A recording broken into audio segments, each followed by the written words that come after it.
Hello, welcome to the Domestic Ginger. Today I'm going to be making a homemade macaroni and cheese with chicken because we need our protein. This is everything you'll need. In the first picture I did not put the baby spinach. That is optional, but hey, it's a good way to get kids to eat vegetables. I like to put 1 whole tomato. I might put 2, but I have to see because I'm making like a little less than usual. So usually I put 2. And then you're going to be using half of a yellow or sweet onion. The first thing you're going to do is you're going to get some boneless chicken tenders. And you're going to put lemon juice, pepper, and salt to taste. Just like I did here. And then you're going to preheat your oven to 375. Can't see there because of the light. That's 375.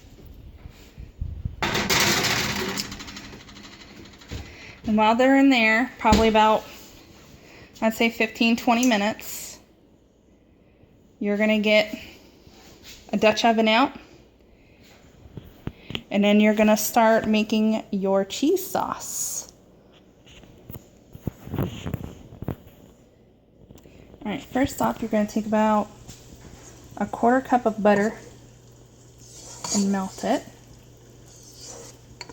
And actually, if you want to, you can start boiling water for the elbow macaroni.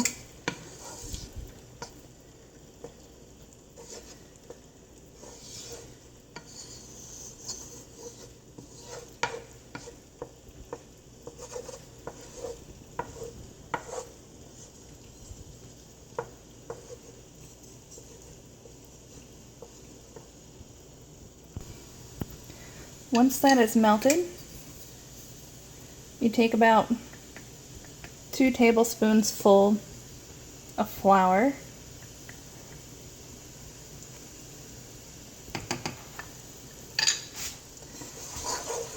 Mix that up.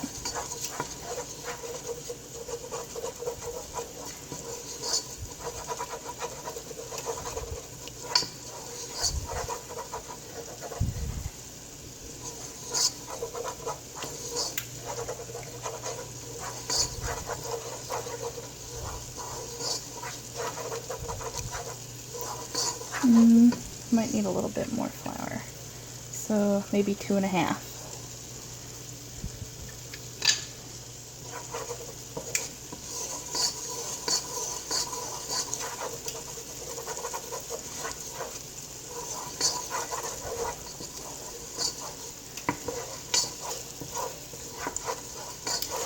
Once that starts boiling right there, you can go ahead and put your macaroni in.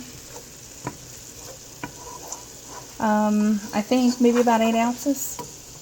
Alright. Then once this is done being mixed up, you add in about 2.5 to 3 cups of milk. I'm just doing a little over 2.5.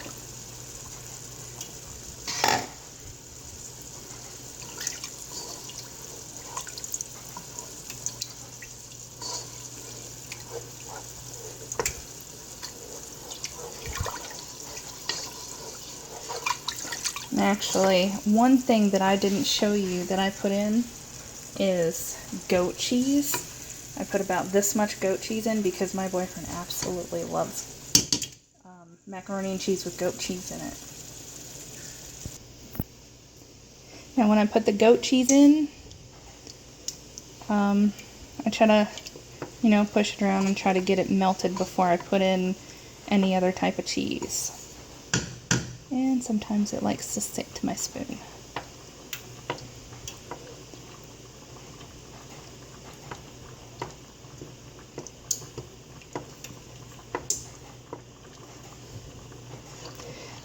You know what? I think I'm just going to go ahead and call this goat cheese macaroni and cheese with chicken.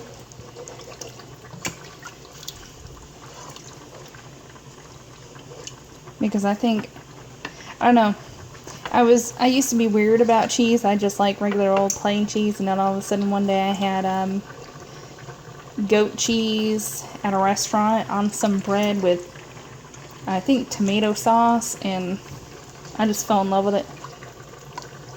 So now any chance I get, I try to put goat cheese in.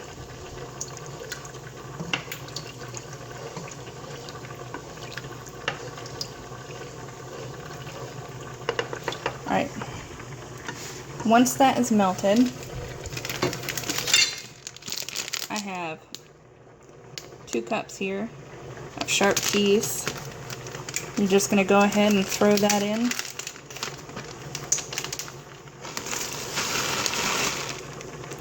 Woohoo!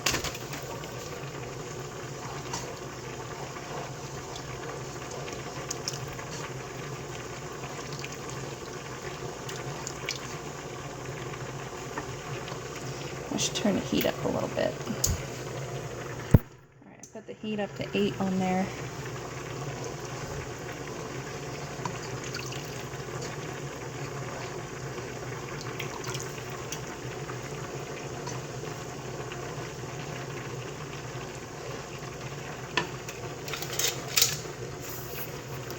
Alright. Have to stir that.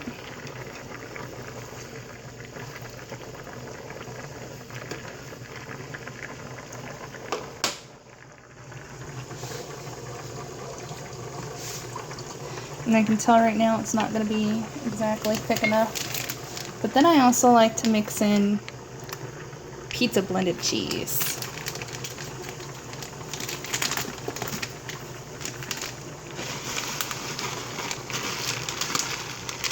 You can use 2 bags of Sharp, or, you know what, whatever cheese you want to use. But I think the Sharp cheese actually complements the goat cheese very well.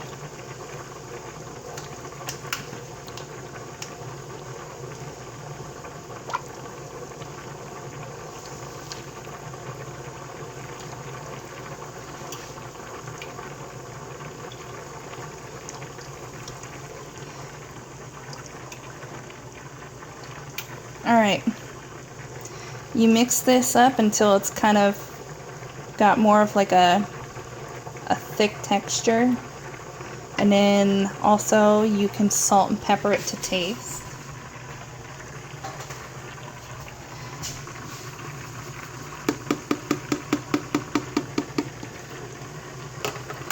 I'm not a big salt fan, and plus in here, cheese is very salty, so I think a lot of the saltiness from the cheese is good enough. Alright, it's getting thicker. Alright, so let me just give this maybe about a minute or so. That way it can thicken up. If you find that it's not thickening up, first of all, just actually reduce the heat, and then put like maybe a couple of tablespoons of flour.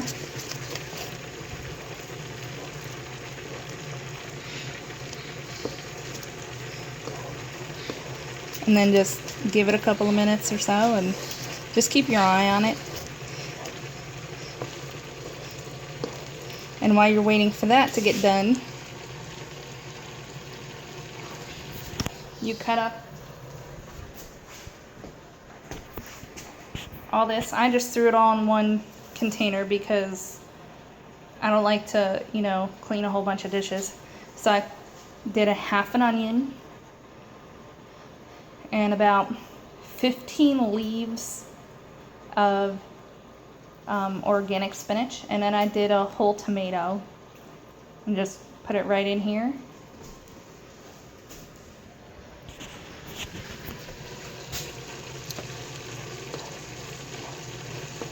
There we go, it's looking good.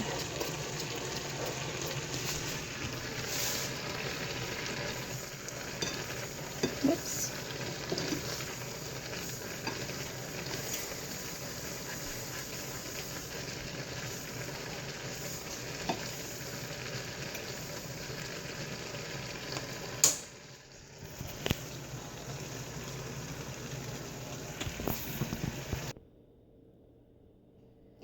When the cheese sauce and the noodles are done, just let them sit for a little bit.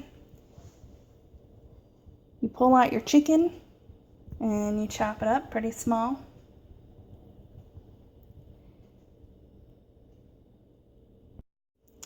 All right, when you're done cutting up the chicken, make sure to put in all that macaroni, but first make sure to drain it. And then also put the chicken in. Then, and also put just a little bit of paprika. And everything that you chopped up earlier, just throw it on in. Ooh, that's very pretty macaroni and cheese. This is what it looks like after it's all mixed up. It looks absolutely delicious. It's up to you. If you want to eat it just like this, you can. I usually put it into a little thing like that, a casserole dish, and I put on some of the like Italian breadcrumbs and throw it in the oven. As you can see, I still have it on. And I put it in there for like 10-15 minutes.